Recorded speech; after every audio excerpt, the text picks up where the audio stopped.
Good afternoon, welcome to good health. మెడ నొప్పి, భుజం నొప్పితో బాధపడుతున్నారా? మెడ నొప్పి రాకుండా తీసుకోవాల్సిన జాగ్రత్తలేంటి?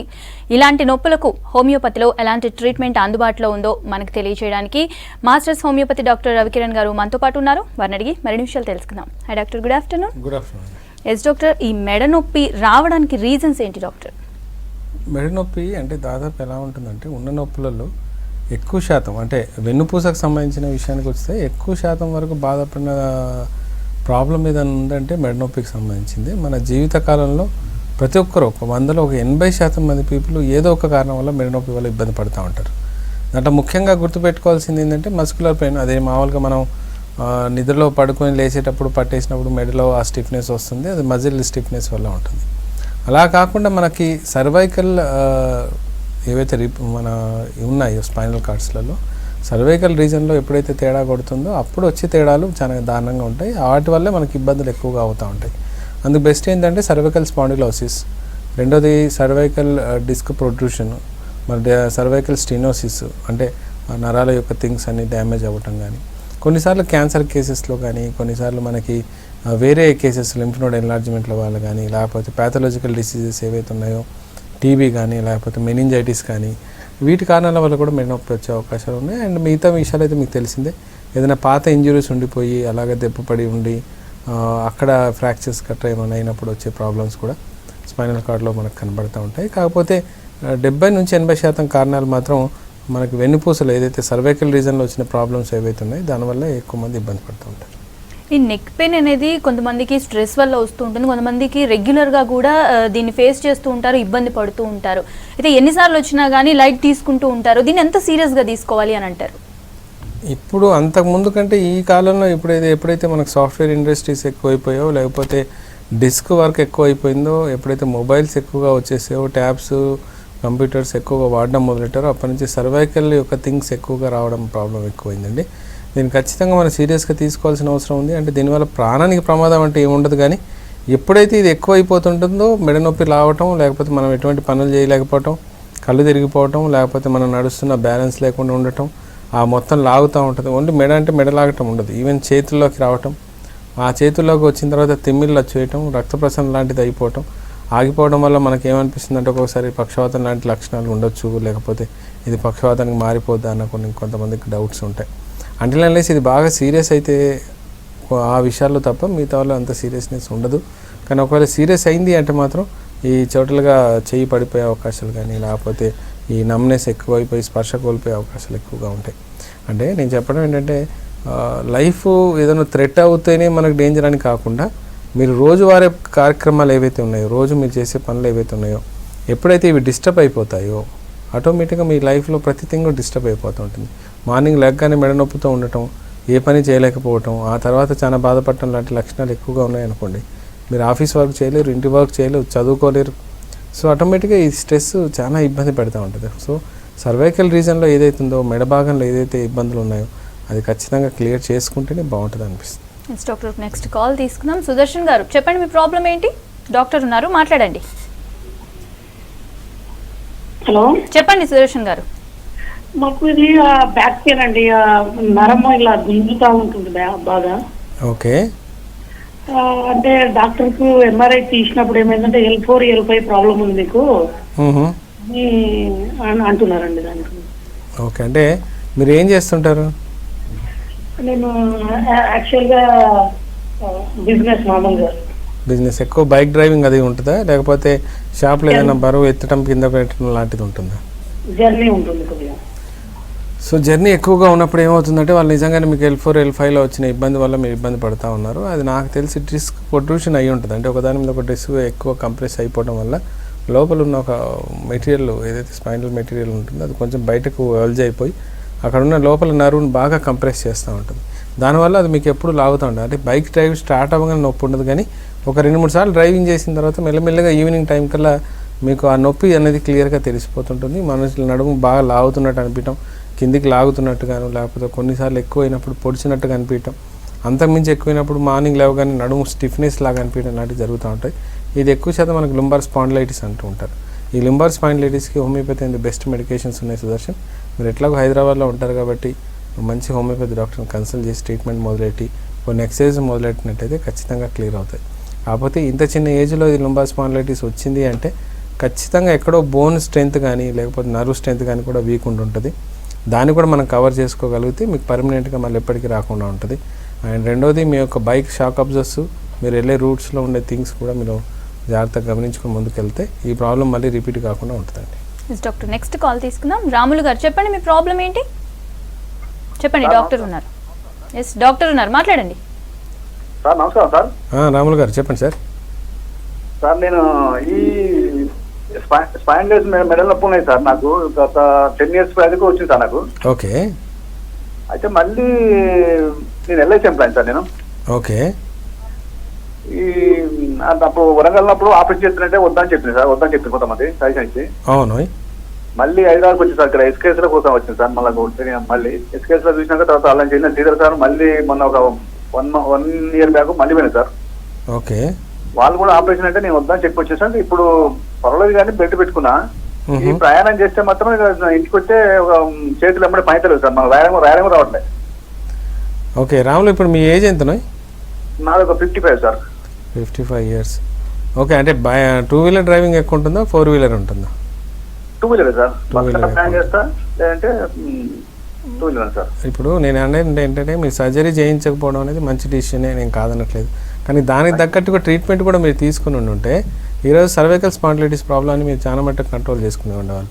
ఇప్పటికీ మీ అదృష్టం ఏంటంటే కంప్రెషన్ ఎక్కువైపోయి ఇంకా గిడ్డినీస్కి రాలేదు, అంటే తల తిరగడం వరకు రాలేదు. ఓన్లీ చేతులు తిమ్మిరి పట్టేస్తున్నాయి, లేకపోతే పని చేయలేకపోతున్నారు చేతుల ద్వారా.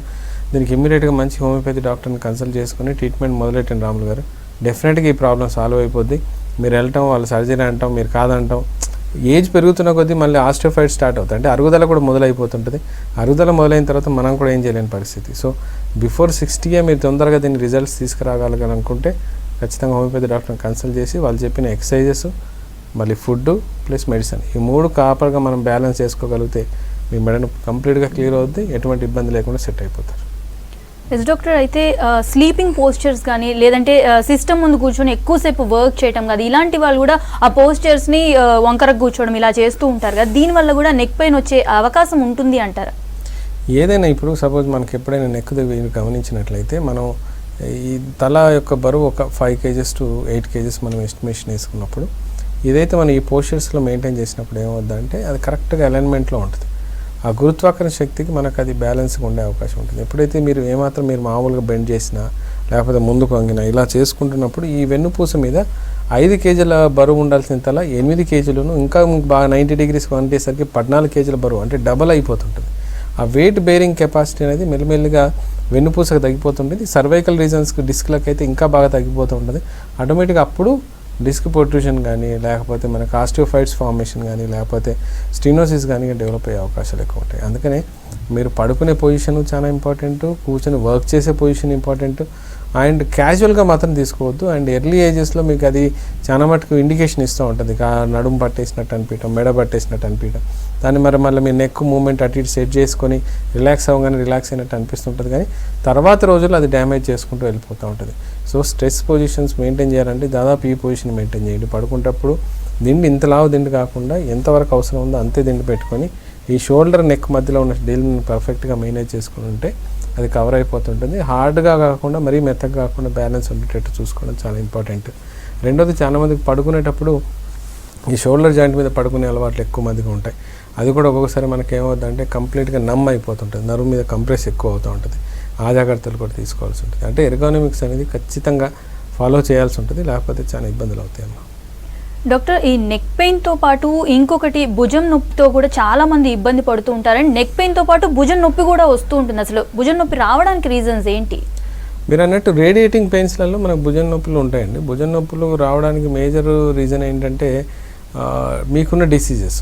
ఒకవేళ మీరు డయాబెటీస్ చాలా ఎక్కువ రోజు నుంచి బాధపడుతున్నారు అనుకోండి, ఖచ్చితంగా మీకు ఈ రోజు కాకపోయినా రేపైనా ఫ్రోజన్ షోల్డర్ లాంటి కంప్లైంట్ కానీ క్యాప్సులైటిస్ కానీ అలాంటివి వచ్చే అవకాశాలు ఎక్కువగా ఉంటాయి. రెండోది అంటే హైపోథైరాయిడిజం కేసెస్లో కూడా ఎక్కువ వచ్చే అవకాశం ఉంటుంది.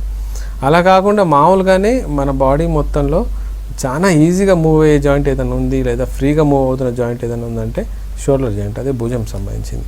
కానీ అంతే వీక్ జాయింట్ అది, అంటే మనకు దానికి సపోర్టింగ్ ఉండదు, ఆ సపోర్టింగ్ కూడా మనకి ఈజీగా డిటాచ్ అయ్యే అవకాశాలు ఉంటాయి. అందుకని ఎప్పుడైనా చూడండి మనకి భుజం డిస్లొకేషన్స్ చాలా మందికి అవుతూ ఉంటుంది, ఎక్కువ శాతం ముందు సైడ్ అవుతూ ఉంటుంది. దాన్ని మళ్ళీ సెట్ చేసుకోవడం, కవర్ చేసుకోవడం, మళ్ళీ స్పోర్ట్స్లో ఉండేవాళ్ళు, లేకుంటే వ్యాయామాలు చేసేవాళ్ళు, బైక్ డ్రైవింగ్ చేసేవాళ్ళు, వీళ్ళలో ఎక్కువ శాతం మనం చూస్తూ ఉంటాం.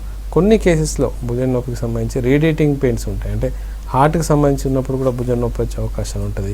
ఒకసారి మన గాల్బ్లాడర్ స్టోన్స్ లేకపోతే లివర్లో ప్రాబ్లం వచ్చినప్పుడు కూడా భుజం నొప్పి అవకాశం ఉంటుంది. రేరెస్ట్ కేసెస్లో కిడ్నీ ఉన్నప్పుడు కూడా భుజం నొప్పి వస్తుంటుంది. కానీ అది ఏమైనా సరే మన డాక్టర్స్ దాన్ని డయాగ్నోస్ చేసుకోవాల్సిన అవసరం ఉంటుంది. ఎక్కువ శాతం కేసెస్లో మేము చూసిన ఈ ఫ్రాక్చర్స్ లేకపోతే డ్యామేజెస్ లేకపోతే స్పోర్ట్స్ ఇంజురీస్ కాకుండా ఎక్కువ మంది బాధపడుతుంది మాత్రం ఫ్రోజన్ షోల్డర్తో బాధపడుతూ ఉంటారు. అది కనీసం వాళ్ళు చెయ్యి ఇలా ఎత్తలేరు, కనీసం మూమెంట్ చేయలేరు, డ్రెస్సెస్ వేసుకోవాలన్నా లేకపోతే లేడీస్ కనీసం జుట్టు దూసుకోవాలన్నా కూడా లేని పరిస్థితి. టోటల్గా ఫ్రోజన్ అయిపోతుంది, అంటే ఆగిపోతుంది లేదా అలా స్టక్ అయిపోతుంది. అందుకే దాని పేరు ఫ్రోజన్ షోల్డర్ అంటారు. దాన్ని అడెసివ్ క్యాప్సులైటిస్ అంటారు. అంటే ఏదైతే మూమెంట్ ఉంటుందో దాన్ని కంప్లీట్గా పట్టేస్తుంది క్యాప్సుల్ అనేది, ఆ మూమెంట్ అవ్వనియదు. అప్పుడు చాలా ఇబ్బందులు పడుతూ ఉంటారండి. డాక్టర్ నెక్స్ట్ కాల్ తీసుకుందాం. నారాయణ గారు చెప్పండి, మీ ప్రాబ్లం ఏంటి? డాక్టర్ గారు ఉన్నారు, మాట్లాడండి. సార్ ఇది లెఫ్ట్ సైడ్ సార్ భుజం బాగా నొప్పి వేస్తుంది సార్, మెడ నొప్పి. ఓకే, అదే ఉంది సార్. ఒక కిందికి కూడా తొడ బాగా ఉంటది కదా సార్, అవును, అక్కడ కూడా తొడ అసలు నడవడానికి వస్తలేదు సార్, వాపు వచ్చేసి. అది కూడా ఎడమ సైడేనా? ఎడమ సైడ్ సార్. ఓకే ఓకే, ఏం పని చేస్తుంటారు? ఎడమకాలు సార్. ఓకే, ఏం పని చేస్తుంటారు మీరు?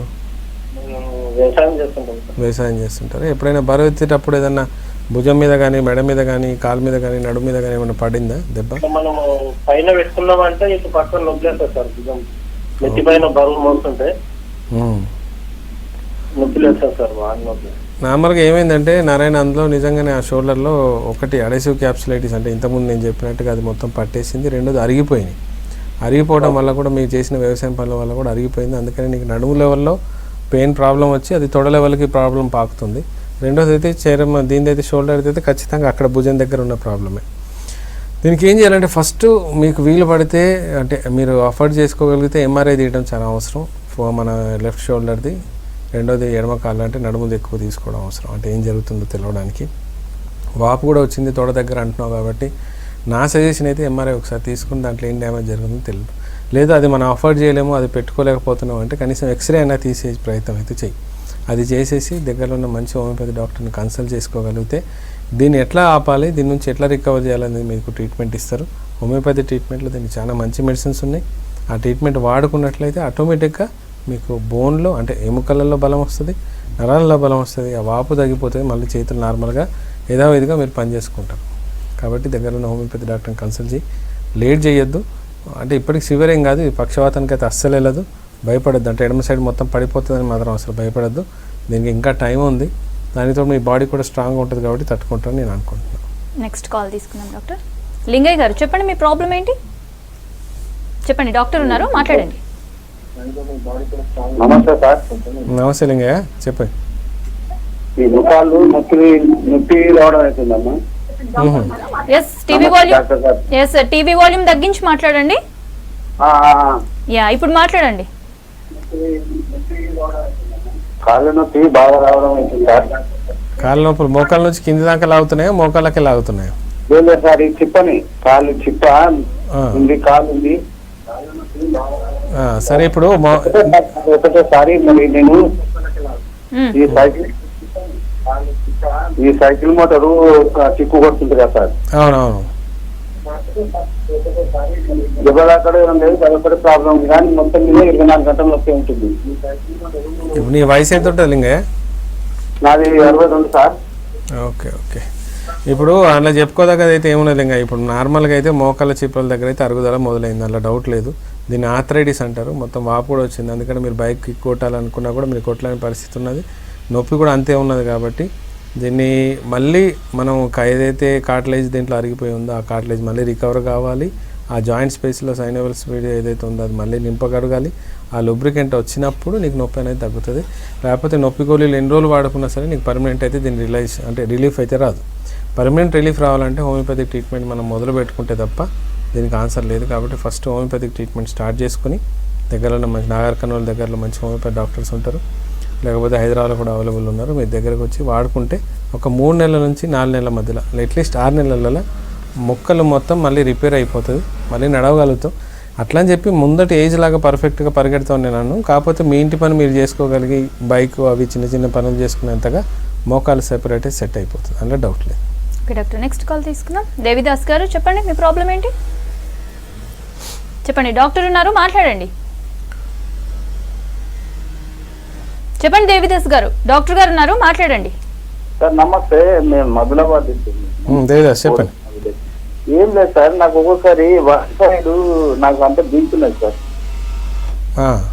అయితే నేను అంతకుముందు డాక్టర్ సంజయ్ సార్ దగ్గర పనిచేస్తుంది. మధ్య మధ్య నాకు వన్ సైడ్ కిమ్మిల్ వస్తుంది. నేను హాస్పిటల్లో కూడా వర్క్ చేసుకుంటూ పోతున్నాను. ఒక్కోసారి నాకే భయం అనిపిస్తుంది, వన్ సైడ్ ఏమన్నా కిమ్మిల్ వచ్చినట్టయితే రైట్ సైడ్ కదా. మళ్ళీ ఒకటి ఏంటి, మళ్ళా నేను 10 కాటన్ 40 వాడతా, మెటాప్రోలోన్ 50 mg నైట్లో వాడతాను మధ్యలో. అయితే హాస్పిటల్ అంటే భయం అయిపోయింది, ఏదైనా కొంచెం వచ్చిందంటే అదేందో సైకో లెక్క ఫీలింగ్ అయిపోతుంది. నాకు వేరే పారాలసిస్ వస్తుందా మరి ఏమో అని చెప్పేసి డౌట్. ఏదైనా ఎంఆర్ఐ కానీ ఇవి ఏం చేయలేదు సార్, అది ఎప్పుడు వస్తుంది తెలియదు. ఎప్పుడప్పుడు వస్తాయి, మళ్ళీ నాకు మొత్తం దాని మీదనే అంటే ఒక తిప్పినట్టు అయిపోతుంది.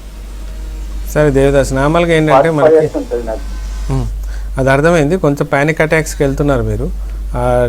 పెయిన్ వచ్చేసినప్పుడు అనిపిస్తుంది, ఎందుకంటే మీరు చూసిన కేసెస్ అట్లా ఉండొచ్చు, దానివల్ల ప్యానిక్ అటాక్స్ ఉంటారు. కాకపోతే ఇది ఖచ్చితంగా మెడిసిన్ వాడితే 100% తగ్గే కేసు, భయపడాల్సిన అవసరం అయితే లేదు. మీకు ఆదిలాబాద్ ఆల్రెడీ మాస్టర్స్ అయితే ఉంది, అక్కడ మీరు అక్కడ కన్సల్ట్ చేయండి, డెఫినెట్గా మీకు రిలీఫ్ అయితే వస్తుంది. ఎందుకంటే దీనికి కౌన్సిలింగ్, మెడిసిన్ అవసరం. ఇవి రెండు కలిపి మనం చేయగలిగితే ఈ ట్రీట్మెంట్ ద్వారా మీరు బయటపడతారు. నాకు తెలిసినంత మట్టుకైతే ఇది పక్షవాతంలోకి అయితే పోదు. అది ఎట్టి పరిస్థితుల్లో కూడా మీరు దాని గురించి ఆలోచించద్దు, జాగ్రత్తగా మీరు దాన్ని చూసుకోండి. కొంచెం నెక్స్ట్ కాల్ తీసుకుందాం. డాక్టర్ సత్యనారాయణ గారు చెప్పండి, మీ ప్రాబ్లం ఏంటి చెప్పండి. డాక్టర్ గారు ఉన్నారు, మాట్లాడండి. చెప్పండి సత్యనారాయణ గారు. It's right doctor. అయితే ఇందాక మీరు అన్నారు ఫ్రోజన్ షోల్డర్ అనేసి. అయితే చాలా మందికి ఎక్కువగా డయాబెటిక్ పేషెంట్స్కి ఫ్రోజన్ షోల్డర్ చూస్తూ ఉంటాం, వాళ్ళు చాలా ఇబ్బంది పడుతూ ఉంటారు. వీళ్ళకి ఎలాంటి ట్రీట్మెంట్ ఉంది అండ్ హోమియోపతిలో ఎలా ఉండింది? ఈ డయాబెటీస్లో ఏమవుతుందంటే, ఇది ఎప్పుడైతే చాలామంది ఏమనుకుంటారంటే మా షుగర్ లెవెల్స్ కంట్రోల్ ఉన్నాయి కదా, మాకెందుకు ఫ్రోజన్ షోల్డర్ కానీ కాంప్లికేషన్స్ వస్తాయని అనుకుంటారు. అది చాలా రాంగ్ అండి. షుగర్ లెవెల్స్ మీ కంట్రోల్ ఉన్నా మీరు తీసుకుంటున్న ఏ ట్యాబ్లెట్ అయినా సరే అది కంప్లీట్గా ప్యాంక్రియాస్ చేసే ఇన్సులిన్ పని మీ ట్యాబ్లెట్ 80% 100% అది చేయలేదు. దానివల్ల ఏమవుతుందంటే మీకు హీలింగ్ పవర్ అనేది తగ్గిపోతూ ఉంటుంది. లోపల మనం ప్రతిసారి చెయ్యి కదులుపుతున్నప్పుడు, లేపుతున్నప్పుడు, దించుతున్నప్పుడు ఆటోమేటిక్గా లోపల టీయర్స్ జరుగుతాయి, అంటే డ్యామేజ్ మెల్లిమెల్లిగా జరుగుతూ ఉంటుంది. అది మళ్ళీ దానంతట అది మళ్ళీ మానుకుంటూ ఉండాలి. అలా మానుతూ తెరుస్తున్నప్పుడు ఏమవుతుందంటే ఆ ఫ్లూయిడ్ లూబ్రికెంట్స్ కూడా ఉంటాయి కాబట్టి ఇబ్బంది రాదు. కానీ ఈ డయాబెటీస్ వల్ల ఏమవుతుందంటే ఇంజురీ రికవర్ అయినడం కానీ ఇంజురీ రిపేర్ కావటం కానీ ఆగిపోతుంటుంది. అది ఇంజురీ అయినా రికవర్ అయినా సరే ఆ రఫ్గా రికవర్ అవుతుంటుంది. దానివల్ల ఏమవుతుందంటే టోటల్గా మీకు టైట్ అయిపోతూ ఉంటుంది. దీంట్లో primary stage, secondary stage, third stages అని ఉంటాయి. ఒక్కసారి ఫ్రోజన్ షోల్డర్ స్టార్ట్ అయింది అంటే కొన్ని మంత్స్ నుంచి కొన్ని ఇయర్స్ వరకు కూడా అది స్టక్ అయిపోయే అవకాశం ఉంటుంది. అది రికవర్ అవ్వడం కూడా టఫ్గా ఉంటుంది. ఇప్పుడు హోమియోపతి ట్రీట్మెంట్ ద్వారా ఏమవుతుందంటే లోపల ఏదైతే లూబ్రికెంట్స్ ఉన్నాయో అది మళ్ళీ సిక్రీట్ అవ్వడం మొదలవుతాయి. ఎక్కడైతే డ్యామేజెస్, రఫ్నెస్ అయిందో దాన్ని మొత్తం మెల్లిమెల్లిగా క్లియర్ అయిపోతుంది. ఆ మూమెంట్ ఆటోమేటిక్గా మొదలవుతూ ఉంటుంది. అప్పుడు మీకు ఆ నొప్పి తగ్గడం మొదలవుతుంది. ట్రీట్మెంట్ స్టార్ట్ చేసిన మొదటి నుంచే ఫస్ట్ స్టేజ్లోనే రికవరీ ఒక 30 to 40%, సెకండ్ మంత్, థర్డ్ మంత్కి వెళ్ళేసరికి 60%, మళ్ళీ 4th మంత్కి వచ్చేసరికి 100% రికవర్ అయిపోతుంటుంది. కానీ క్వశ్చన్ ఏంటంటే ఈ ఫ్రోజన్ షోల్డర్ మనం పర్ఫెక్ట్గా క్లియర్ చేయాలంటే ఎక్సర్సైజ్ చాలా అవసరం, షుగర్ లెవెల్స్ కంట్రోల్ ఉండడం అవసరం, డైట్ మెయింటైన్ చేయాలి, మెడిసిన్. ఇవి అయితేనే తప్ప మిగతా లేదు. అందుకనే ఫ్రోజన్ షోల్డర్ మిగతా సిస్టంలో అంత పర్ఫెక్ట్గా లేకపోవడం, మేము ఫిజియో చేయించామండి అందుకే తగ్గలేదు, లేకపోతే మేము మెడిసిన్ వాడుతున్నాం అయినా తగ్గట్లేదు, పెయిన్ రిలీఫ్ కొంతవరకే ఉంటుందని చాలా రకాల కంప్లైంట్స్ ఉంటాయి. సో మీరు అస్సలు ఎట్టి పరిస్థితుల్లో టెన్షన్ పడద్దు. ఎస్పెషల్లీ ఇది ఓల్డ్ ఏజ్లో రావడం వల్ల, పిల్లల దగ్గర ఉండకపోవడం వల్ల ఓల్డ్ ఏజ్ ఉన్న వాళ్ళ పిల్లలకైతే పీపుల్స్కి అయితే చాలా బాధపడుతూ ఉన్నారు. సో వాళ్ళకి నేను చెప్పే సజెషన్ ఏంటంటే ఎర్లీగా ఉన్నప్పుడే కొంచెం చెయ్యి బాగా పైకి లేపుతుంటే నొప్పి వస్తున్నప్పుడు ఇమ్మీడియట్ చూపించుకోవడం మొదలెట్టండి. దాని ద్వారా తొందరగా రిజల్ట్ వస్తూ ఉంటుంది. సో ఫ్రోజన్ షోల్డర్ని అస్సలు నెగ్లెక్ట్ చేయొద్దు. వెరీ పెయిన్ఫుల్ కండిషన్, చాలా ఇబ్బంది పడుతూ ఉంటుంది. అండ్ కనీసం అటు తిరిగి కూడా పడగలేరు, అంటే పడుకోలేని పరిస్థితి, మొత్తం ఒక హాఫ్ పార్ట్ మీ బాడీలో లేనట్టే ఉంటుంది. సో ఫ్రోజన్ షోల్డర్ అంత సీరియస్ అమ్మా. నెక్స్ట్ కాల్ తీసుకుందాం. సత్యనారాయణ గారు చెప్పండి, మీ ప్రాబ్లం ఏంటి? డాక్టర్ గారు ఉన్నారు. నమస్కారం సార్. నమస్కారం సత్యనారాయణ గారు, చెప్పండి సార్. నాకు బ్యాక్ పెయిన్ వస్తుంది సార్. ఎప్పటి నుంచో? నాకు 1 year అవుతుంది. 1 year అవుతా ఉందా? ఏదైనా మీరేం చేస్తుంటారు? నేను రైట్ మిల్ నడుపుతాను. Okay okay okay. వయసు ఎంత ఉంటుంది? 38. అంటే నడుము నొప్పి అంటే టోటల్గా కింది భాగంలో నొప్పి ఉందా, లేకపోతే ఎగ్జాక్ట్గా వెనక సైడ్ నుంచి కింది వరకు మెల్లగా వెళ్ళటం, లేకపోతే రాత్రిపూట పడుకున్నప్పుడు నొప్పి ఎక్కువ రావటం అట్లా ఏమైనా ఉంటుందా? లేదు సార్, అప్పుడప్పుడు విపరీతమైన నొప్పి నొప్పి వచ్చినప్పుడు కూర్చోరాదు, బంగారా అండి, చాలా ఇదైతుంది. దానికి కొంచెం మనకు స్టిఫ్నెస్ అయిపోతుందండి. అది మన వెనుపూస బాగా గట్టిదనం వచ్చేసింది. దానివల్ల మీరు కూర్చున్నప్పుడు కూడా నొప్పి వస్తుంది, నిల్చున్నప్పుడు కూర్చుండదు. ఎందుకంటే మీరు చేసేది హార్డ్ వర్క్ కాబట్టి ఎప్పుడు కూడా పని చేసేటప్పుడు నడుము బాగుంటుందో లేదో చూసుకోలేదు, పని ఎక్కువయ్యేసరికి డ్యామేజ్ అయిపోయింది. దీనికి హోమియోపతిలో ట్రీట్మెంట్ ఉంటుంది. ఒకసారి అవసరం అనుకుంటే ఎక్స్రే కానీ ఎంఆర్ఐ కానీ తీపిచ్చాల్సి ఉంటుంది. ఎంఆర్ఐ తీసి కానీ అంత అవసరం లేకుండా ఎక్స్రే అయితే మినిమం తీసుకోవాలి. డిస్క్ లెవెల్స్ ఎంతవరకు రికవర్ ఉన్నాయో చూసుకొని దాన్ని బట్టి ట్రీట్మెంట్ ఇచ్చేస్తాం. మళ్ళీ రికవర్ అయిపోతారు, మళ్ళీ మీ పని మీరు చేసుకోగలుగుతారు. దాదాపు మీరు ఇంతకుముందు చేసిన పనిలో 80% మళ్ళీ పని చేసుకోగలుగుతారు. ముందుకు వంగినా వెనక్కి నిల్చున్నా లేకపోతే పడుకొని లేచి నడిచినా కూడా నొప్పి లేకుండా తగ్గిపోతుంది. దీన్ని లుంబార్ స్పాండిలైటిస్ అంటారు. హోమియోపతిలో ఖచ్చితమైన ట్రీట్మెంట్ ఉంది, మీరు వరి అవ్వాల్సిన పని లేదు. డాక్టర్, ఈ భుజం నొప్పి వచ్చిన వాళ్ళు చాలా వరకు సరే వర్క్ ఎక్కువైంది దానివల్ల వచ్చింది, ఒక 2 రోజులు రెస్ట్ తీసుకుంటే తగ్గిపోతుంది, అలాగే రిపీటెడ్గా వస్తూ ఉంటుంది, దాన్ని నెగ్లెక్ట్ చేస్తూ ఉంటారు. దీనివల్ల ఇంకా ఎలాంటి హెల్త్ ఇష్యూస్ ఫేస్ చేయాల్సి వస్తుంది? ఎప్పుడైనా గుర్తుపెట్టుకోండి అమ్మా, నొప్పుల విషయానికి వచ్చినట్లయితే హెల్త్ ఇష్యూస్ అంటే పెద్ద ఫేస్ చేసేది ఏమి ఉండదు. కాకపోతే ఏంటంటే మీరు యొక్క క్వాలిటీ లైఫ్ 100% మీరు డ్యామేజ్ అయిపోతుంది.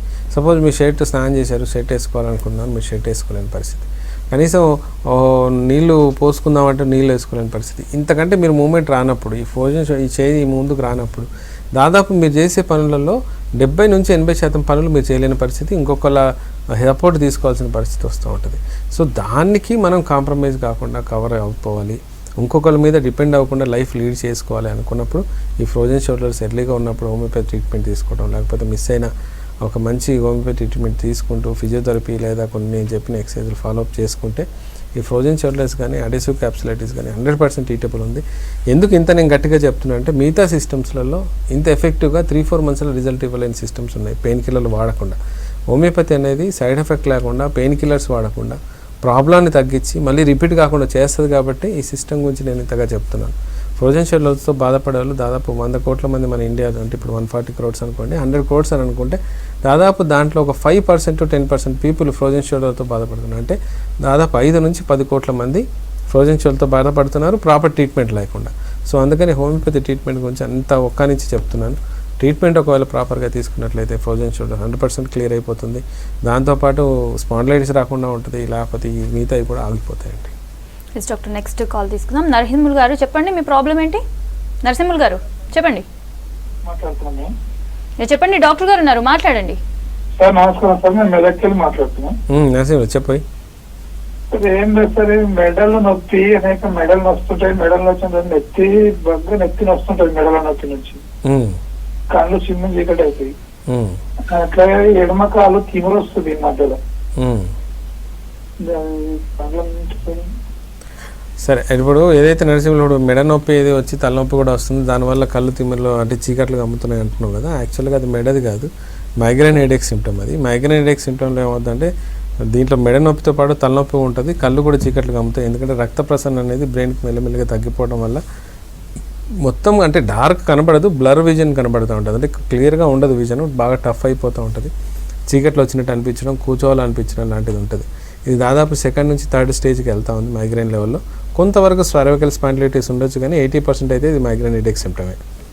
ఇక కాలు విషయానికి వచ్చినట్లయితే ఇది లుంబార్ స్పాండిలైటిస్ లేదా సయాటిక్ అయి ఉండొచ్చు లెఫ్ట్ సైడ్కి. అది ఒకసారి మనం ఎక్స్రే కానీ అది చూసుకున్నా లేదా పర్సనల్గా మిమ్మల్ని చూసినప్పుడు అది క్లారిటీ వస్తుంది. ఈ రెండింటికి కూడా ట్రీట్మెంట్ ఉంది, ఎందుకంటే మీ వాయిస్ బట్టి మీరు ఇంకా ఏజ్ పర్సన్ కాదు కాబట్టి ట్రీట్మెంట్ ఇస్తే మీ బాడీ రికవర్ అవుతుంది, అది కూడా పర్మనెంట్గా సెట్ అయిపోతుంది. కాబట్టి మీరు వరి అవ్వాల్సిన పని లేదు. నర్సులు దగ్గరలో మంచి హోమియోపతి డాక్టర్ని కన్సల్ట్ చేసి treatment మొదలెట్టండి.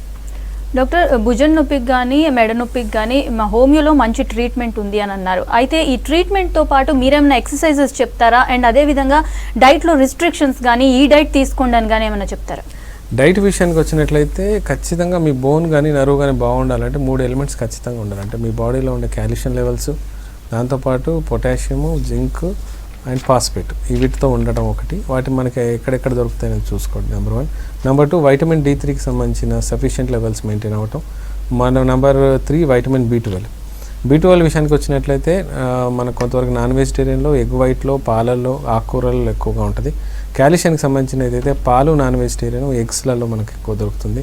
Potassium maximum, potassium phosphate and zinc విషయానికి వచ్చినట్లయితే మల్టీవైటమిన్ మెయింటైన్ చేయడం కానీ లేకపోతే మనకి సీ ఫుడ్లో కానీ మనకు ఎక్కువగా దొరికే అవకాశాలు ఎక్కువ ఉంటాయి. దీంట్లో ఏంటంటే ఒకవేళ కాల్షియం లెవెల్స్ వైటమిన్ D3లో ప్రాబ్లం లేకపోయినా కొన్నిసార్లు మనకు తెలియకుండానే డిస్క్ ప్రొట్రూషన్, డిస్క్ హెర్నియేషన్ జరుగుతూ ఉంటుంది. వాటికి ఎక్సర్సైజెస్ చాలా అవసరం. వాటిలో నెక్ ఎక్సర్సైజెస్ ఉంటాయి. ఎవి పడితే అవి చేయకుండా ఆర్థోపెడిషియన్ కన్సల్ట్ చేసుకొని ఒక క్వాలిఫైడ్ ఫిజియోథెరపీతో మీకు ఏది అవసరం ఉందో, మీకు ఏ ప్రాబ్లం ఉందో దాన్ని బట్టి నెక్ ఎక్సర్సైజ్ చేయండి తప్ప నెక్ ఎక్సర్సైజ్ చేయడం ఒక నెట్లో చెప్పారు, యూట్యూబ్లో చెప్పారు, దాన్ని ఫాలో చేసుకున్నారంటే ఇంకా వరస్ట్ అయ్యే అవకాశాలు ఎక్కువగా ఉన్నాయి. కొన్నిసార్లు అయితే నెక్ ఎక్సర్సైజ్ ఇష్టం ఉన్నట్టు చేశారంటే ఉన్న ప్రాబ్లానికి ఇంకా డబుల్ అవుతుంది తప్ప తగ్గే అవకాశం లేదు. కాబట్టి ఎవరు చెప్పినా చేయకపోయినా మీరు నెక్ ఎక్సర్సైజ్ చేయొద్దు. పిల్లో సైజ్ ఖచ్చితంగా చూసుకోండి. బైక్ హెల్మెట్ వెయిట్ అనేది చాలా మటుకు తక్కువగా ఉండే హై స్టాండర్డ్ హెల్మెట్స్ వాడే ప్రయత్నం చేయండి. డెఫినెట్గా మీ ప్రాబ్లమ్స్ చాలా మటుకు సపోర్టివ్గా రికవర్ అవుతాయండి. Thank you doctor. Thank you. ఇది ఇవాల్టి good health. Stay tune to V6 news.